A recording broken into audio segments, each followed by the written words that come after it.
O Coliseu é provavelmente a mais conhecida de todas e é também a mais visitada, né? Em termos de atração turística, pensando esses pontos como atrações turísticas, que tem muito essa relação, essa lista foi feita meio como intenção também de favorecer o turismo nessas regiões. O Coliseu é, acho que, a atração turística uma das mais visitadas do mundo.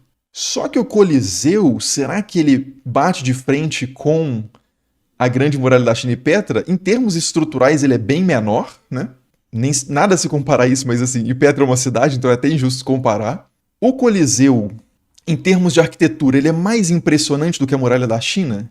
O Coliseu é muito impressionante, né? Ele tem toda uma estrutura ali do subsolo, do hipogeu, que tem os mecanismos que faziam levantar atores, os guerreiros, os animais. Recebeu provavelmente batalhas navais meio que em miniatura, mas ainda assim algo fascinante, né? Mas é mais impressionante do que Petra. Talvez tenha uma quantidade de conhecimentos arquitetônicos e de engenharia maior no Coliseu do que em Petra, mas o resultado disso é mais impressionante. Eu me impressiono mais com Petra do que o Coliseu, honestamente assim. A questão é que o Coliseu, ele tem uma história que eu conheço muito melhor do que as outras histórias dos outros monumentos. Então, tem um lugar assim meio que afetivo para mim mais forte, porque eu passei muito tempo da vida lendo sobre Roma, tendo a ideia de Roma na cabeça pelo menos, né, antes mesmo de fazer história, porque faz parte do nosso currículo, assim, a gente ouve falar o tempo, tá em muitos filmes, então assim, o Coliseu, sem dúvida, vale muito a história.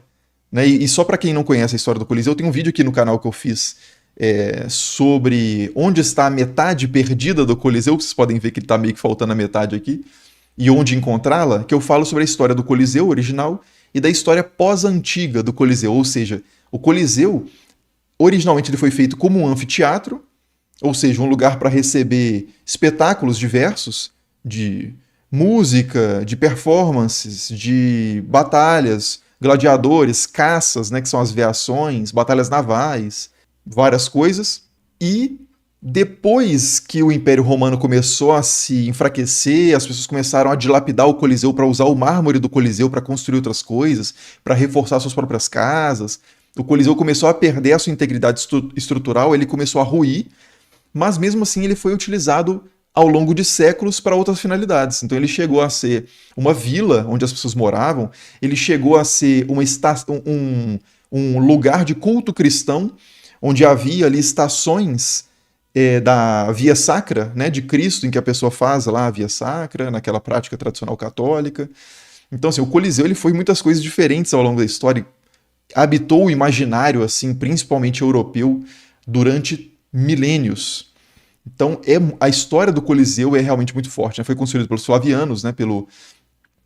Inaugurado nos tempos de Tito, que é o segundo da dinastia dos Flavianos, depois Domiciano também, que é irmão de Tito, faz umas reformas importantes, e ele era chamado por isso de Anfiteatro Flaviano. O nome Coliseu é porque tinha um colosso de Nero, que depois vira um colosso do Sol, que era uma estátua, que ficava perto do Coliseu. Então, para diferenciar o anfiteatro Flaviano de outros anfiteatros, ele era chamado de Anfiteatro do Colosso, ou seja, aquele que estava perto do colosso, da estátua. O problema é o seguinte, como eu acabei de dizer, o Coliseu era um anfiteatro, e você tem vários outros anfiteatros. Até hoje você tem anfiteatros, de certa forma, na forma de estádios, e de teatros mesmo, né? De espetáculos. Em termos de função, o Coliseu não se destaca tanto. Você não tem nada parecido com a Muralha da China. Você tem muralhas por aí, né? Mas nada que chegue nem próximo da dimensão da Muralha da China. Você não tem nada que se pareça com a cidade de Petra. Mas você tem muitas coisas que se parecem com o Coliseu. Muitos estádios, muitos anfiteatros, desde a antiguidade, de Pompeia e por aí vai. Em Roma mesmo tinha vários anfiteatros. Então, assim, no quesito especificidade, o Coliseu perde bastante ponto, assim, na minha visão. E o Coliseu, eu acho que o grande atrativo do Coliseu, o que enche os nossos olhos ao ver o Coliseu, é que ele é a memória concreta do Império Romano. A gente olha para o Coliseu e pensa em história de Roma, Império Romano. Não o Coliseu em si, que é tão interessante assim. Porque tudo que acontecia lá acontecia em outros lugares também. Só que ele, melhor do que qualquer outro, encapsula, né, essa essência do Império Romano. Temas que vêm à nossa mente quando a gente pensa em Império Romano. Então acho que o Coliseu ele acaba sugando assim méritos do Império Romano inteiro para si, que não são méritos totalmente próprios. Faz sentido? Por esse critério assim de importância histórica, por exemplo, o Coliseu não é tão... É muito menos importante do que a Muralha da China e do que a Cidade de Petra. Então eu colocaria o Coliseu por enquanto aqui, no Vale a História. Eu sei que vocês vão ficar malucos, porque o Coliseu realmente é muito celebrado, mas por enquanto eu vou deixar ele aí. O Augusto Souza perguntou aqui, já conheceu alguma dessas maravilhas? Se não, qual você tem vontade de conhecer? Eu já conheci o Cristo, é o único que eu conheço. Tá pertinho, né? Que eu visitei, de fato, o único é o Cristo. E tenho vontade de conhecer todas. Qual que eu tenho mais vontade de conhecer? Eu acho que vai ser mais ou menos a ordem da lista, né? Então vamos ver aos poucos. O Carlos falou que Coliseu inspira os estádios atuais. Se bobear, mudou a maneira como as massas consomem entretenimento. A Muralha da China é um muro. O Adriano que deu certo. Cara, mais ou menos, né? Porque assim, o estilo do Coliseu de ser um anfiteatro, né? Vamos abrir imagens do Coliseu aqui. Esse estilo do Coliseu, que é uma arena, você tem. Ele é um anfiteatro, ou seja, eles são dois teatros, é um teatro duplo. O que é um teatro? É um semicírculo, né? Se a gente colocar aqui. Se a gente coloca aqui o que é um teatro, o teatro é isso, né?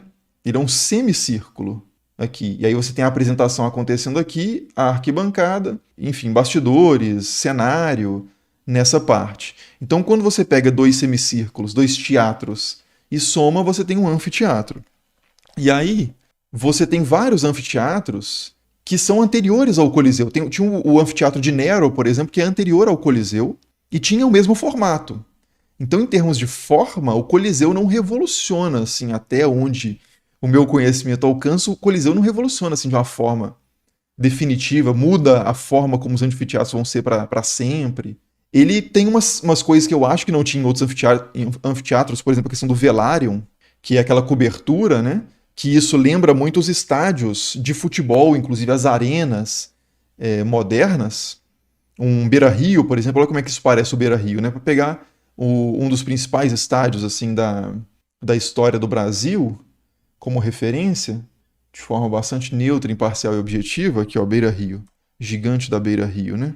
A gente pega o Beira-Rio, é uma espécie de Coliseu melhorado, inclusive, né? Aqui o Velarium do Beira-Rio, e aqui está uma reconstituição artística do Velarium do Coliseu. Deixa eu ver se a gente pega... Aqui, quer ver outros anfiteatros. Eu pesquiso em inglês só porque acho a imagem mais fácil, tá? Se alguém estivesse perguntando isso aí. Outros anfiteatros de Roma. Aliás, vamos colocar... poderia ser, né? Aqui, ó. Top 20 anfiteatros romanos. Vamos ver aqui quais são. Ao abrir a imagem, né? Aqui. Então o Coliseu, né? Tá em primeiro lugar, beleza. Aí aqui, esse anfiteatro aqui na França. Isso aqui é de quando? Foi completado no ano 100 da Era Comum, né? Ou seja, depois de Cristo. Então ele é um pouco posterior só ao Coliseu. Ou aqui esse anfiteatro na Tunísia, que é bem menorzinho, né? Mas a forma, a arena aqui, da mesma forma, essa construção, mesmo estilo, né? Esse aqui é de quando? Esse aqui já é bem posterior, 231. Então pode puxar aí do que foi o Coliseu. Esse de Arles aqui na França, isso aqui é de quando?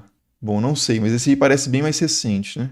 Esse de Verona é de 30, aqui ó, esse de Verona é de 30 depois de Cristo, ele é anterior ao Coliseu. Então assim, o Coliseu, ele é um símbolo, ele é o anfiteatro que representa os outros anfiteatros, mas ele não é muito único. Ele se tornou muito único porque a gente fala muito dele. Mas coisas parecidas aconteciam em vários outros lugares, né? Por isso que eu acho que para mim perde um pouco de alguns pontos. E o Carlos Eduardo falou assim, mas veja como está na nossa cabeça. Chamamos os estádios atuais de arena, e nem areia tem, de fato. A gente conecta tudo ao Coliseu. Não, mas os outros anfiteatros, sem ser o Coliseu, também tinham essa parte que era chamada de arena antes do Coliseu. Isso remete à areia, não remete ao Coliseu. O cara tá fazendo o lobby forte aqui do Coliseu, né? Aí, o Arthur falou, né? O de Verona tem shows até hoje, de fato. O show do Pink Floyd foi no Anfiteatro de Verona, inclusive. Onde é que foi aquele show, um show do Pink Floyd, não, né? Não sei se foi do Pink Floyd, ainda era Pink Floyd, ou se já foi do David Gilmour. David Gilmour. Ou foi em Roma. Aqui, ó. David Gilmour live em Verona, é isso aí, ó. O Coliseu não teve um show do David Gilmour. O Marcelo falou que Coliseu é mais superestimado que a Taylor Swift. Cara, eu nem sei quem é Taylor Swift. Eu sei que esse nome circula por aí. Mas ainda não entrou na minha realidade, não. Ah, teve em Pompeia, né? Sim, teve um show em Pompeia também, mas teve o show do David Gilmour em Verona.